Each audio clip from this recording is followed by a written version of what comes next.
ආයුබෝවන් සියලු දෙනාටම පහුගිය දවස්වල ලංකාවේ සිංහල බෞද්ධයන් බහුතරයකගේ විශාල අවධානයක් හිමි වුණේ දළදා වන්දනාව වෙනුවෙන්.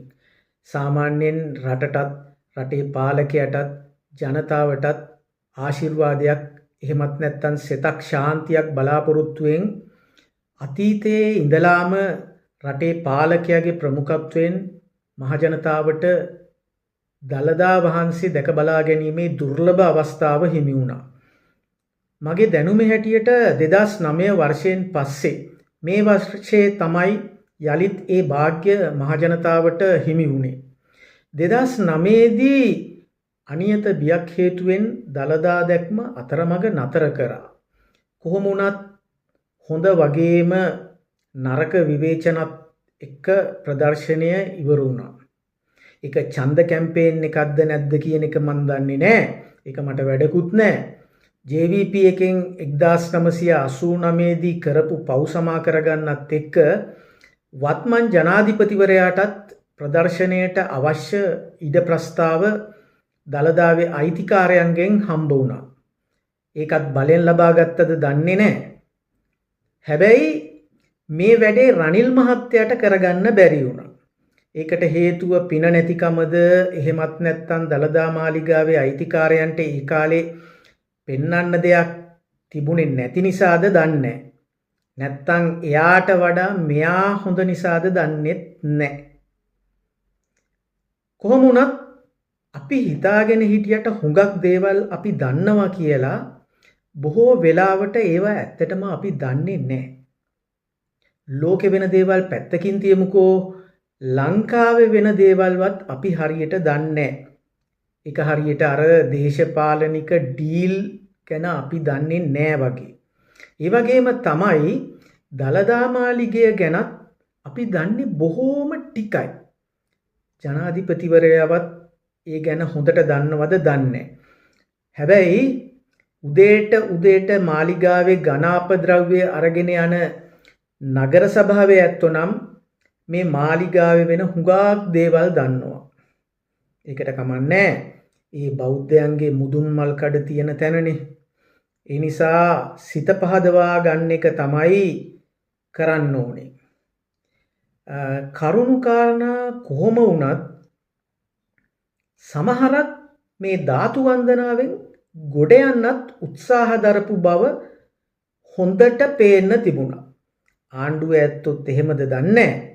හැබැයි එතනදී වර්තමාන දියවඩන නිලමේවරයාගේ VIP ක්‍රියාකලාපේ නම් හොඳට කැපිලා පෙනුණා.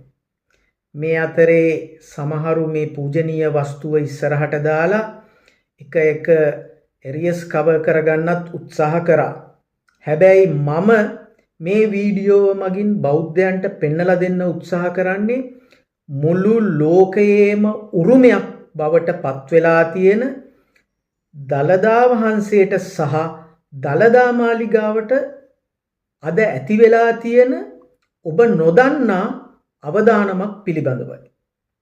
මේ සැබඳි මම පෙන්වා දෙන සහේතුක කාරණාවන් මත පදනම් ඇතැම් සැකකටයුතු තැන් අපිට බොහොම ඉක්මනට කිසියම් විනිවිදභාවයකින් යුක්තව විසඳාගත යුතුව පවතිනවා.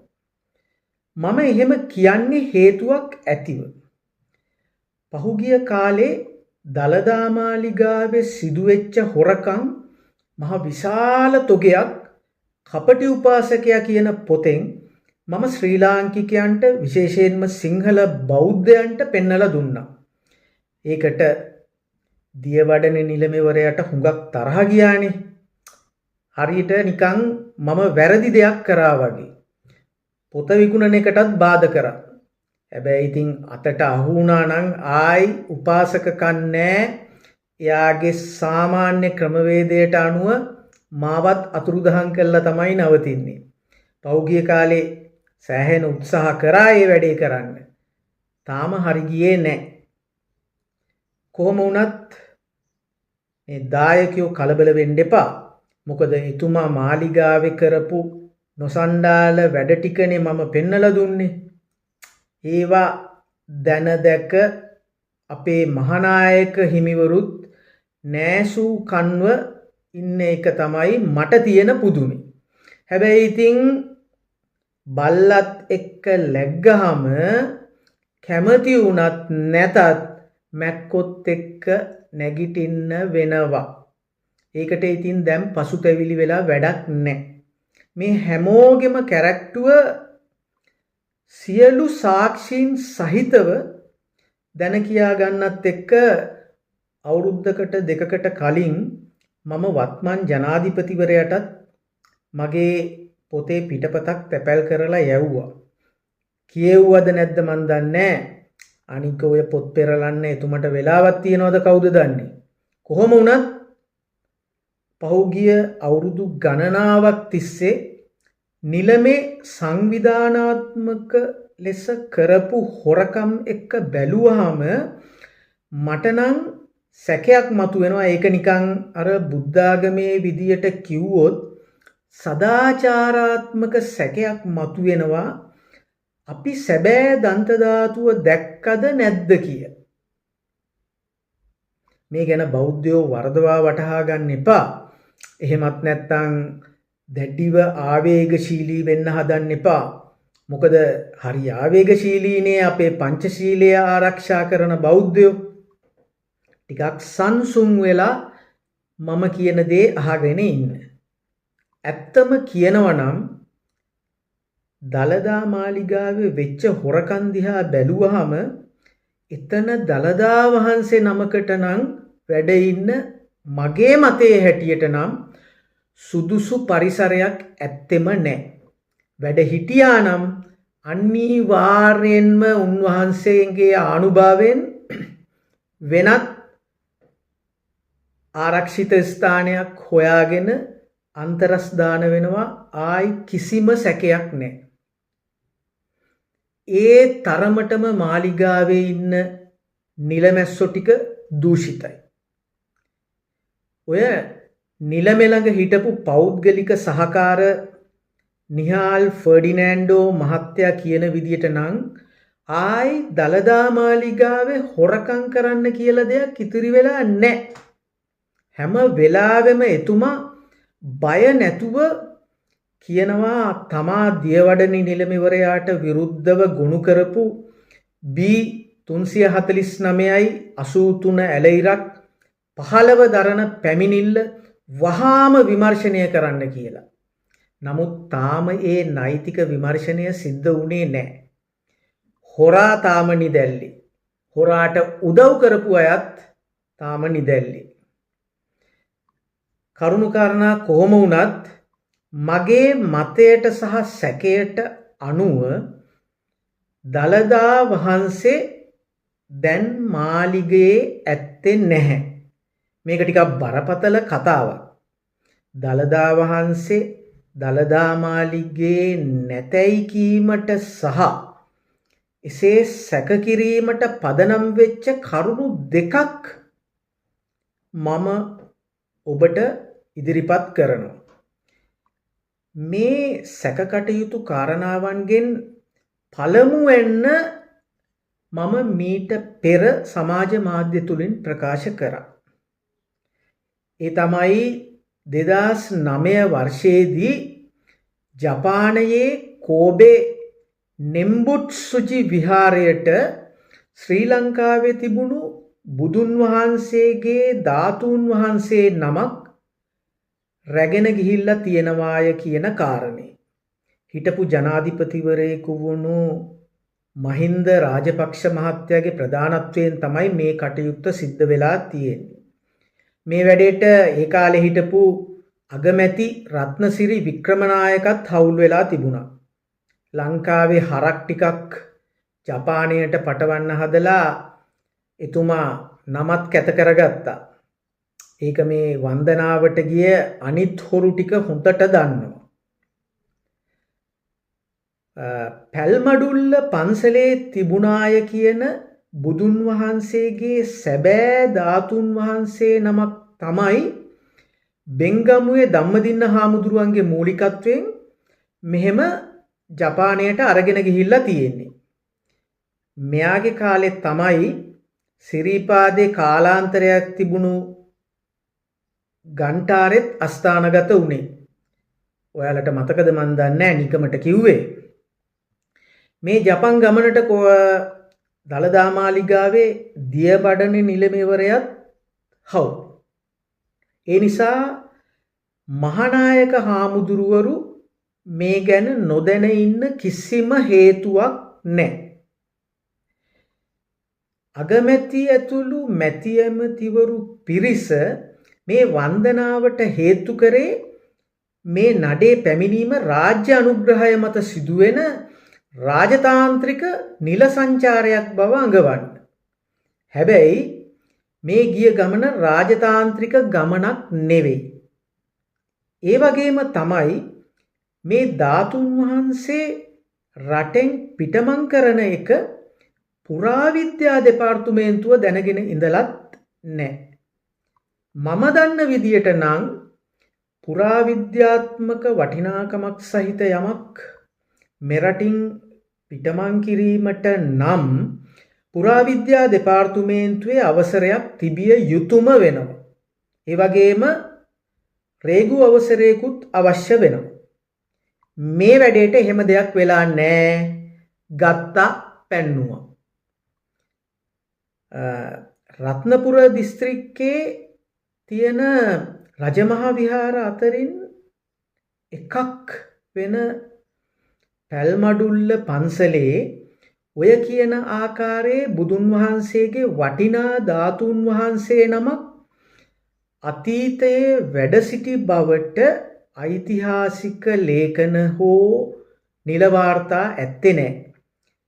එතකොට මොකද්ද මේ කට්ටිය හොර රහසේ අරගෙන ගියේ?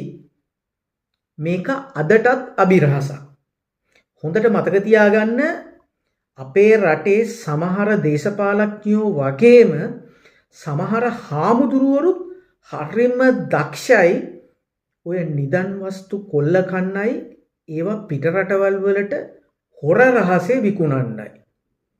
ඒ නිසා මේ කාරණය සුළුවට හිතන්න එපා. මොකද ඒ කාලේ මේ වැඩේ බාරකාරයා විදියට ඉඳලා තියෙන්නේ වර්තමාන දියවඩන නිලමේවරයා.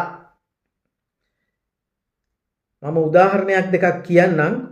2007 දී මියන්මාරෙන් ශ්‍රී ලංකා රජයට තෑගි ලැබුණු ඇත්පැටවුන් දෙන්නට කෝටි ගණනක සල්ලි දෙන්න ඕනි කියලා කළු සල්ලි හොර රහසේ රටින් පිටමං කරපු කෙනෙක් ඔය නිලමේවරයා.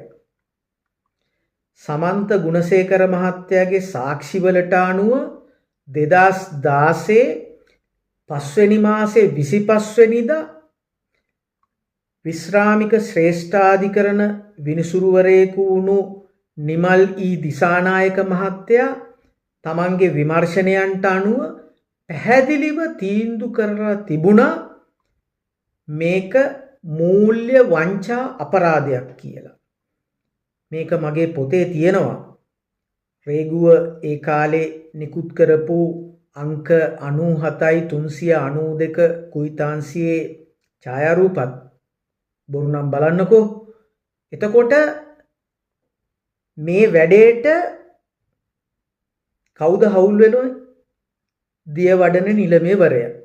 අන්න ඒක නිසා මේ අරගෙන ගියපු ධාතුන් වහන්සේ දලදාව වෙන්නත් හොඳටම ඉඩකඩ තියෙනවා. මොකද නිලමේ දක්ෂයා මාලිගාවේ නිශ්චල චංචල දීපල එහෙට මෙහෙට කරන්න. අර තායිවානයෙන් තෑගි දීපු රත්තරන් පිළිමවලට කරපු හරිය මතකනේ. දලදාව කියන්නේත් චංචල දීපලක්.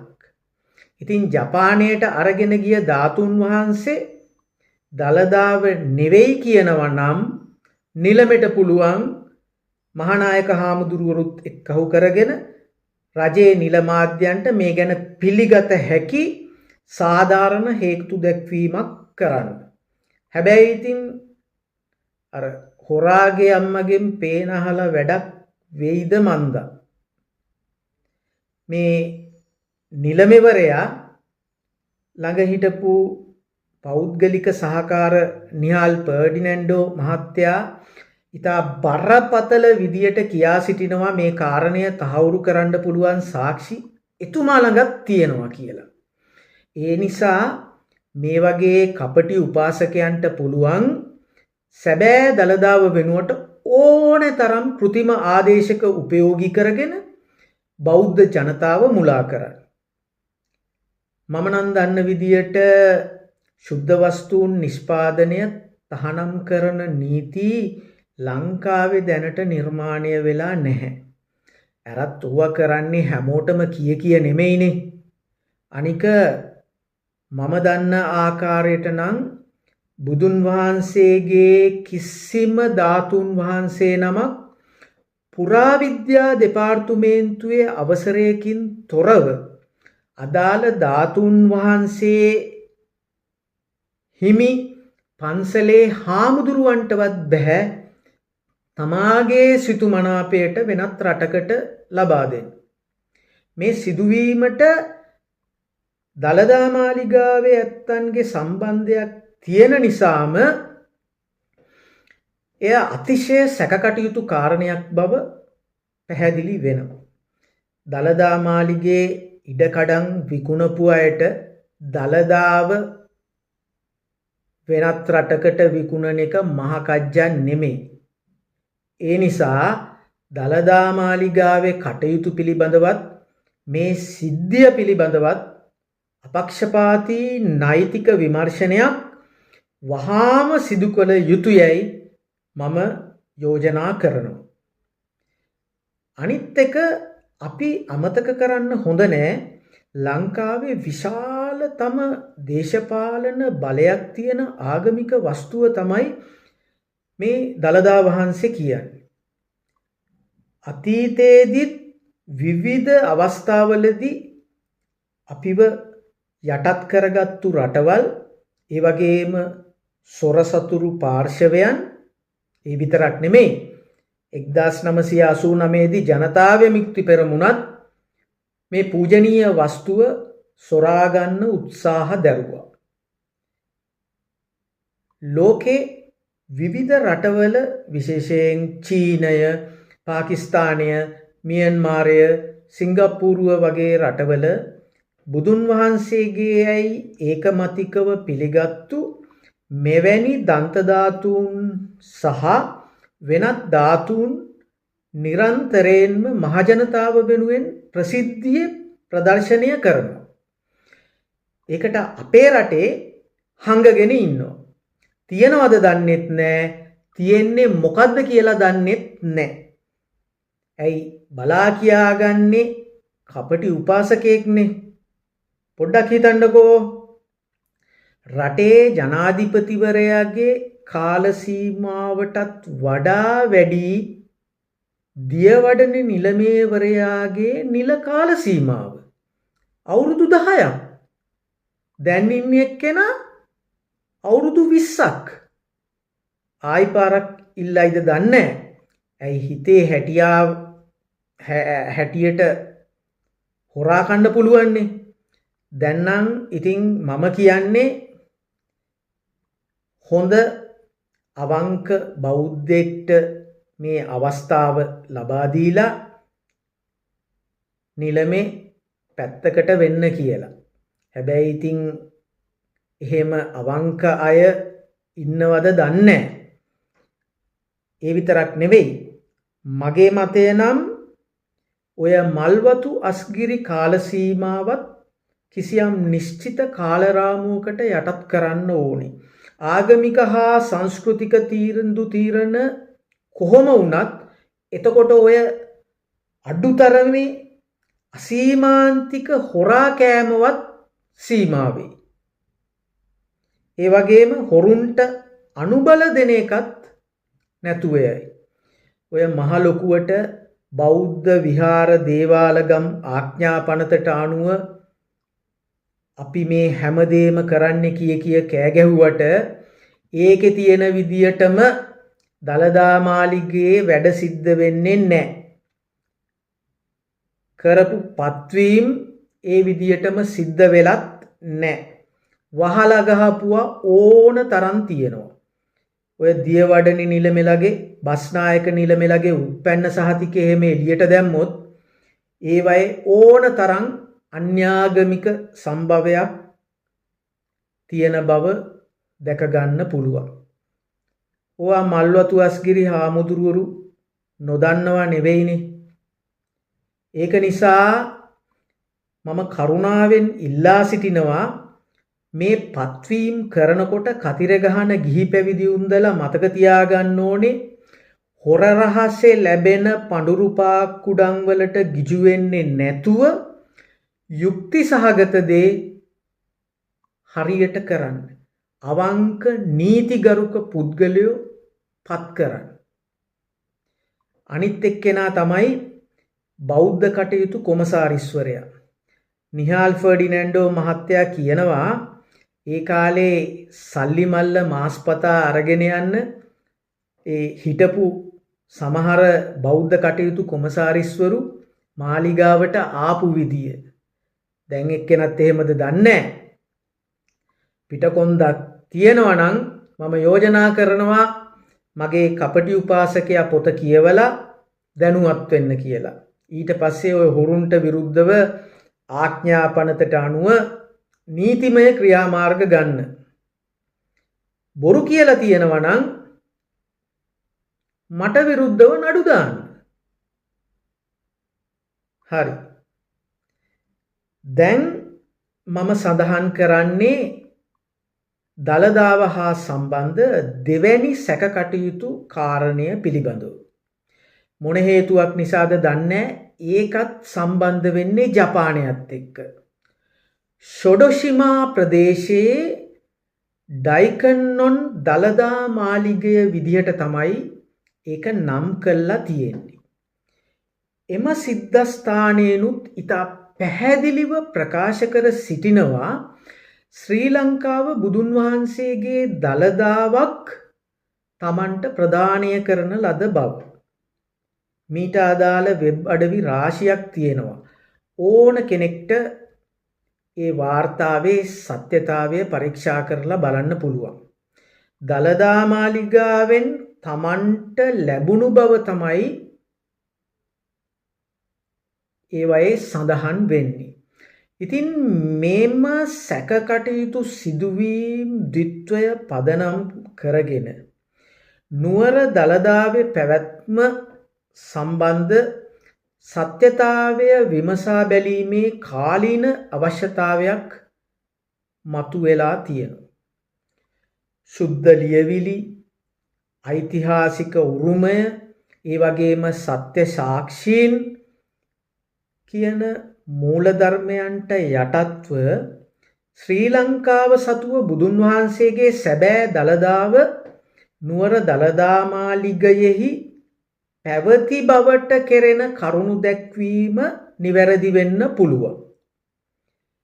හැබැයි තවමත් ඒක නිරුපද්‍රිතව පවතින බවටත් එය සැබෑ දළදාව බවටත් කරුණු සනාත කරගත යුතු වෙනවා. හොරු රැලක් ළඟ මේ වගේ වටිනා වස්තුවක් කොහොම ආරක්ෂා වෙන්නද කියන ගැටලුව අපට පවතිනවා. ඒ නිසා අනිවාර්යෙන්ම පවත්නා දළදාව ආදේශකයක් නොවන බවත් එය සත්‍ය දළදාව බවත් තහවුරු කළ යුතුයි. තහවුරු කළ යුතුමයි. ඒ සඳහා අප විසින් යෝජනා කරන මේ අදහස සද්ධාවෙන් පවසන දෙයක් මිසක් ඊට අගෞරව පිණිස කරනු ලබන ඉල්ලීමක් නොවන බව ඔබ සියලු දෙනාම හොඳින් වටහා ගත යුතු වෙනවා. ඒ නිසා එක සදාචාරාත්මක වශයෙන් අයුක්ති සහගත වේයයි මම නම් හිතන්නේ නැහැ. අපි කිසිම දවසක දළදාවේ ද්‍රව්‍යමය අංශය විද්‍යාත්මකව පරීක්ෂා කරලා නැහැ. එසේ සිතීම හෝ එවැන්නකට යෝජනා කිරීම පවා මහත් අකුසලයක් විදියටයි බොහෝමයක් බෞද්ධයෝ හිතාගෙන ඉන්නේ. නමුත් මම කලින් සඳහන් කරපු සැකකටයුතු සිද්ධීන් දෙකේ සැබෑ තොරතුරු විමසා බලන්න මේක හොඳ අවස්ථාවක්. මම දන්න ආකාරයට ලෝකයේ ආගමික ශාස්තෘවරුන්ට අයත් දේවල් ඒ වගේ සියුම් විද්‍යාත්මක පරීක්ෂණයන්ට ලක් කළා යම් යම් සාධනීය නිගමනයන්ට අවතීර්ණය වෙලා තියෙනවා. බොහෝ විට දළදාව පිළිබඳව කෙරෙන අධ්‍යයනයන් පදනම් වෙලා තියෙන්නේ සුද්ධ ලියවිලි මත හෝ ඓතිහාසික උරුමය ඇසුරෙන් හෝ ධාතු ශේෂයන්ගේ රූප විද්‍යාත්මක සහ වර්ගීකරණ විශ්ලේෂණයන් ආශ්‍රයෙන් මිස දන්ත වෛද්‍ය විද්‍යාත්මක විශ්ලේෂණයන් මත නෙවෙයි. ඒ නිසාම ඒවා ආශ්‍රයෙන් දැක්විය හැකි අදහස් සීමා සහිතයි. නමුත් වර්තමානයේ ඥාන විද්‍යාවේ පවතින දියුණුව නිසා දළදාව තුල ඇති DNA කිසියම් උසස් DNA ශිල්ප ක්‍රමයක් මත විශ්ලේෂණය කිරීමෙන් එහි සැබෑ ස්වરૂපය අපට වටහා ගත හැකි වෙනවා. තවදුරටත් අවශ්‍ය නම් ඒ සඳහා ඔය මයික්‍රෝ CT ස්කෑනිං තාක්ෂණය හරි කාබන් කාලනීර්ණ ක්‍රමය හරි උපයෝගී කරගත හැකි. දළදාව යුනෙස්කෝව මගින් පවා ආරක්ෂා කරන ලෝක උරුමයක්. ඒ නිසා පවත්නා දළදාව යම් විද්‍යාත්මක පරීක්ෂණයකට ලක් කළා එහි සැබෑව වටහාගත යුතු බවට මම මේ ගේන අදහස සදාචාර විරෝධී නොවන බවයි මගේ නම් හැඟීම. එමගින් දළදාවට අගෞරවයක් වෙන්නේ නැහැ. එහි විශ්වාසනීයත්වය තව තවත් වැඩි වෙනවා මිසක්. ඉන්දියාවේ බුදුන් වහන්සේගේ ශාරීරික ධාතුන් මම දන්න විදියට එහෙම පරීක්ෂණයන්ට ලක් කළා සාර්ථක නිගමනයන්ට පැමිණිලා තියෙනවා. මම මෑතකදී දැක්කා එක්තරා නාලිකාවක යම් ආචාර්යවරයෙක් කියා සිටියා පූජනීය වස්තුවක් එහෙම විද්‍යාගාර පරීක්ෂණයන්ට ලක් කළ යුතුයයි පැවසීම පවා සදාචාර සම්පන්න දෙයක් නොවන බව. මේ අදහස බොහොමයක් බෞද්ධයනුත් අනුමත කරાવી. මාත් ඒ අදහසට යම්තාක් දුරකට එකඟ වෙනවා. නමුත් දළදා මාලිගාවේ වෙලා තියෙන්නේ සදාචාරාත්මක හොරකම් නෙවෙයි. අනෙක් අතට මේ අදහසට සදාචාර විරෝධීයයි කියන අය දළදාවේ වත්මන් ආරක්ෂකයන්ගේ සැබෑ ස්වરૂපය සහ ඔවුන් විසින් සිදු කරන ලද වංචා හා දූෂණ පිළිබඳව දැනුවත්භාවයක් ඇතැයි මම හිතන්නේ නැහැ. ඒ නිසාම දළදාවේ පැවැත්ම පිළිබඳ සාධාරණ සැකයක් මතුවෙනවා. නිලමෙවරයාගේ වංචනික ක්‍රියාකලාපයන් හමුවේ මල්වතු අස්ගිරි හාමුදුරුවන්ගේ නිහඬියාව මේ ගැටලුව තව තවත් වර්ධනය කරනවා. ජපානය හා සම්බන්ධ සිද්ධීන් දෙකත් මේ කාරණය සමග බැඳිලා තියෙනවා. හිටපු ජනාධිපතිවරයෙකු වූ මහින්ද රාජපක්ෂ මහත්මයාගේ පාලන සමයේ දළදා මාලිගාවේ සිදුවුණු බොහොමයක් වංචනික ක්‍රියාවන්ට මේ තාක් කිසිදු සාධාරණ විසඳුමක් ලැබිලා නැහැ. ඒ නිසා හොරු සමග බෞද්ධයෝ තවදුරටත් හෙළුවෙන් සිටිය යුතු නොවන බවයි මගේ නම් විශ්වාසය වෙන්නේ. මේ නිසා ජනාධිපතිවරයා හරි මේ වැඩේට මැදිහත් වෙලා මේ කාරණය කෙරෙහි අවධානය යොමු කළ යුතුයයි මා සිතනවා. විශේෂයෙන් යුනෙස්කෝ සංවිධානය ප්‍රමුඛ පුරාවිද්‍යාත්මක සහ විද්‍යාත්මක ක්ෂේත්‍රයේ දැනුමැත්තන් පිරිසක් ඒකරාශී කරගෙන අපක්ෂපාතී සහ පිළිගත හැකි විද්‍යාත්මක පරීක්ෂණයක් සිදු කරලා ශ්‍රී ලංකාවේ ඇතැයි පවසන දළදා වහන්සේගේ පැවැත්ම හා එහි සත්‍ය අසත්‍යතාවය සියලු ලෝකවාසීන්ට පෙන්වා දිය යුතු වෙනවා. ඒ සත්කාර්ය උදෙසා මේ හොරු පන්නලා දාලා දළදා මාලිගාව රැක ගැනීමට සියලු බෞද්ධයෝ පෙළ ගැසීමට වගේම සත්‍ය දැන ගැනීමට බලපෑම් කිරීමටත් කාලය දැන් ඇවිල්ලා තියෙන්නේ කියලා මා නැවතත් ඔබ සියලු දෙනාටම මතක් කර සිටිනවා.